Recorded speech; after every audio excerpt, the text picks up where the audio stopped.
Alors Thomas, tu vas nous montrer là, justement, eh bien, l'efficacité de ce qui est proposé, bloquer une attaque de crypto-malware. Alors, avant de lancer ta vidéo et ta démonstration, grosso modo, c'est quoi un crypto-malware? Alors, effectivement, un crypto-malware, c'est une attaque de pirates qui, en fait, veulent voler les ressources de ton CPU, en fait, faire tourner ton CPU. Et je rebondis sur le fait, ce que tu disais tout à l'heure, c'est effectivement, ben, on voit que globalement, c'est le collaborateur, en fait, qui, malencontreusement, ou alors en voulant aider des personnes qu'il a, par exemple, au téléphone, ou même sur place, souvent aussi, eh bien, il veut faire des actions et il va effectivement cliquer, il va du coup être infecté. Alors maintenant, c'est pas forcément cliquer sur un lien sur une page, mais on va utiliser cette partie-là en fait pour simuler. C'est beaucoup plus complexe maintenant, mais en fait, le résultat est le même. Le collaborateur bienveillant qui a voulu soit aider, soit sinon curieux qui a cliqué sur deux, trois choses, se fait pirater et ensuite après, ben voilà, il malheureusement il a du coup où il est en train d'être attaqué. Un crypto-malware, c'est donc dans le milieu de la crypto-monnaie, on a ce qu'on appelle la blockchain. Et puis, quand on veut miner, donc c'est-à-dire créer, en fait, créer et obtenir du Bitcoin ou de la crypto-monnaie, donc c'est le mot de miner, on a besoin d'énormes capacités de calcul. Alors, qu'est-ce qu'on calcule? Eh bien, on calcule en fait un nombre premier, un énorme nombre premier. Donc, ce n'est pas les 3, 5, 7, 11, etc. Non, c'est des énormes nombres premiers. Et donc, on sait que il faut de la puissance CPU pour miner et calculer ce nombre premier. Ce nombre premier, il est insécable. Et donc, il définit, du coup, puisqu'on ne peut pas, il définit en fait une chaîne, une clé qui identifie celui qui fait le minage du Bitcoin et qui, du coup, quand il va miner du Bitcoin, il va en avoir, il va en créer. Enfin, c'est le Bitcoin, j'en parle de ça parce que c'est plus connu, mais c'est n'importe quelle crypto-monnaie. Et en fait, après, du coup, il va pouvoir, lui, se créer sa propre monnaie virtuelle.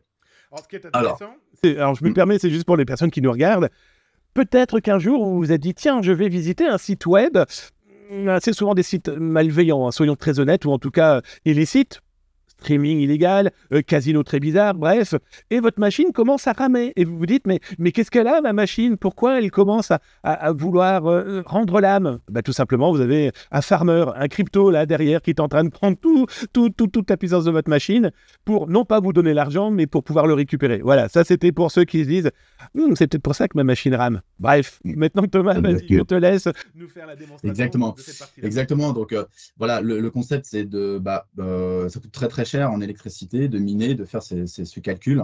Et donc là, on va le faire chez les autres. Ils se disent les hackers. C'est pas très compliqué, surtout qu'en fait, l'énorme avantage d'un crypto, un malware, c'est que c'est un hack, on va dire, passif. Ça vole pas les données, ça détruit pas ta machine.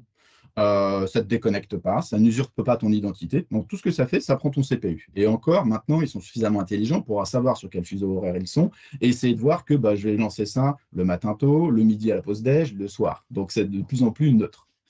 Alors, pour lancer un petit peu cette démo, là, par exemple, je vais commencer à attaquer, en fait, donc là, nous, on le simule à la main sur nos labs. Donc, c'est voilà, effectivement, l'utilisateur, le collaborateur a cliqué sur un lien et ça tout se fait automatiquement dans la mémoire vive, souvent du collaborateur. Donc là, en fait, on va lancer un crypto-malware à la main et c'est intéressant parce qu'on voit les différentes étapes.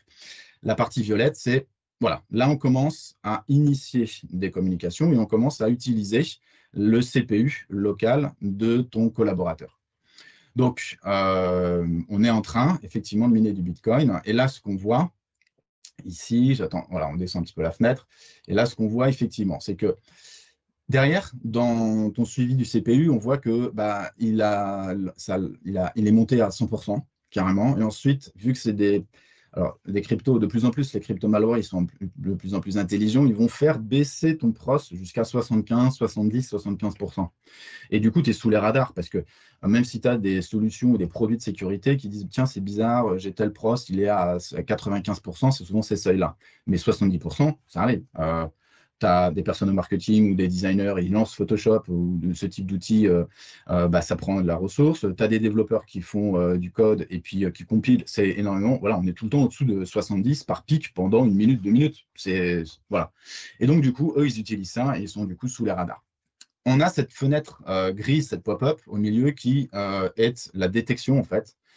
le rôle principal, c'est ce qu'il faut comprendre. Intel vPro, c'est cette petite pop-up.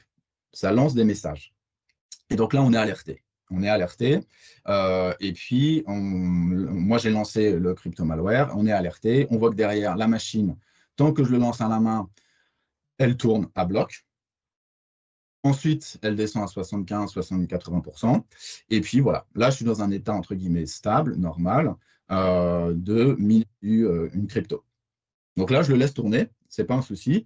Et pourquoi pas, hein, si on peut le faire sur sa machine perso, on a le droit tout à fait de miner de la crypto. Voilà, donc ça, on voit que tant que je le laisse, eh bien, derrière, ça consomme, ça consomme, ça consomme. Bon, en entreprise, l'objectif, c'est quand même de sécuriser et de faire en sorte que ce type de mécanisme soit arrêté directement. Donc là, on a vu, je l'ai lancé, et puis là, je l'ai arrêté à la main, baisse directe du CPU. Elle est impressionnante, la baisse, hein, quand on regarde. Voilà, Ouais. il a détecté, paf, on est redevenu à la normale. C'est fou, ça, ok. Oui, c'est du tout ou rien. Donc là, ce que je vais faire, c'est que moi, je vais passer, avancer un petit peu. Donc, à retenir, Intel vPro, il utilise un module qui s'appelle Intel TDT, Threat Detection Technology. La technologie vPro, technologie couche matérielle.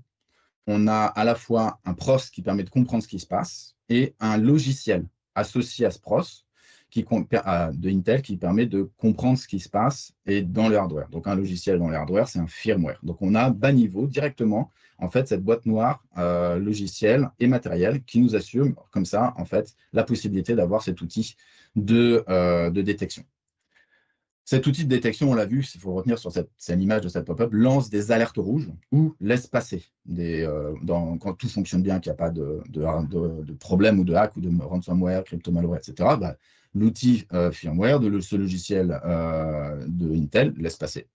En revanche, on a des alertes rouges en moins de 5, c'est même à la nanoseconde maintenant, des alertes rouges à des logiciels partenaires qui peuvent le comprendre, qui peuvent recevoir cette alerte rouge. Et ces fameux Donc là, je vais rentrer rapidement. Ouais, je me permets, Ouais. justement, vous retrouvez dans la première vidéo, hein, ces partenaires et justement ces partenariats qui vous permettent donc du coup de bloquer, aussi de vous dire quelles sont les entrées, potentiellement les sorties, donc clairement. Oui, tout à fait. Donc là, ce qui est intéressant, c'est l'ensemble des EDR. Donc, soit des EDR qui sont intégrés chez les constructeurs, soit des EDR qui sont des logiciels directement sur lesquels les DSI et RSSI peuvent contractualiser. Donc voilà, il y a plusieurs EDR qui sont associés en partenariat avec Intel. Et donc, bon là, c'est le Silence Optics de BlackBerry, par exemple, mais j'aurais pu en prendre un autre. Et ce que je vais faire maintenant, c'est que je vais le configurer en lui disant, bon, voilà, dès que tu reçois l'alerte rouge, t'arrêtes tout et tu me fais une réponse appropriée. Cette réponse appropriée, ça va être je vais tout stopper. Donc, je reconfigure, parce que là, c'était juste, bien évidemment, je l'avais arrêté pour montrer dans cette démo que continuellement, je pouvais avoir le CPU qui continue à faire du crypto. Voilà, je pouvais du coup, je me devais de le laisser tourner. Donc là, maintenant, ce qu'on va faire, c'est qu'on va visualiser rapidement. Donc, à l'échelle humaine, c'est trop rapide, mais on va le voir, on va pouvoir le décomposer. Je vais relancer. Donc, je mets à jour mon script, pas le script, mais je mets à jour le logiciel EDR, je lui renvoie les infos, et donc là, je vais relancer. Donc là, on est sur du bleu, du jaune, et en fait, on ne va pas avoir de violet. Vous voyez? Donc là, ce qu'on a, je peux peut-être revenir juste parce que j'étais en train de discuter. Ici, à ce niveau-là, j'ai relancé manuellement, donc je resimule l'attaque, j'ai relancé manuellement, et là, en fait, auparavant, j'avais du violet, là, les cases violettes qui disent voilà, le crypto est en cours de minage. Là, c'est la partie crypto est en cours de lancement. On voit derrière le pic ici à droite qui est juste le lancement d'un script. Le script de crypto se déclare je suis un crypto malware, cher chipset, peux-tu me donner de la ressource CPU? Et la réponse c'est alerte rouge, mon ami, non. Et donc voilà, donc en fait, directement ici, on revoit la pop-up, le signal de Intel, qu'on avait matérialisé comme ça. Et là, en fait, au moment où il se déclare, il veut commencer en fait à miner de la crypto. Eh bien, tout de suite, il est bloqué par le DR, indépendamment de l'OS. Donc ça, c'est important. L'OS est sécurisé, certes, mais bon, des fois, on peut avoir des brèches. On peut passer par le matériel. Et donc, voilà, là, on utilise des EDR, des constructeurs, des OS ou des logiciels. Et tout de suite, ça chute parce que tout de suite, c'est arrêté. Donc là, la baisse, elle n'est pas immédiate, mais on a vu que ça coupait immédiatement. La baisse, c'est juste parce que le CPU, il y a la partie graphique, les pop-up et puis les petits messages. Ce qui est intéressant, c'est qu'on voit là, il y a certes cette pique, mais elle est quasiment transparente là pour l'utilisateur. C'est ça qui est intéressant, c'est que donc, du coup, non seulement ça l'a bloqué, mais ça n'a pas bloqué l'utilisateur, ou en tout cas le matériel, et ça, c'est loin d'être négligeable. Merci pour cette démo, c'est super parlant, d'autant plus que ça impacte énormément d'entreprises, ce genre de possibilités, parce qu'on le sait très bien, c'est que les malveillants, s'ils peuvent utiliser l'énergie, le temps, les gens, les données qui ne leur appartiennent pas, ils vont clairement s'en servir dans la joie et la bonne humeur.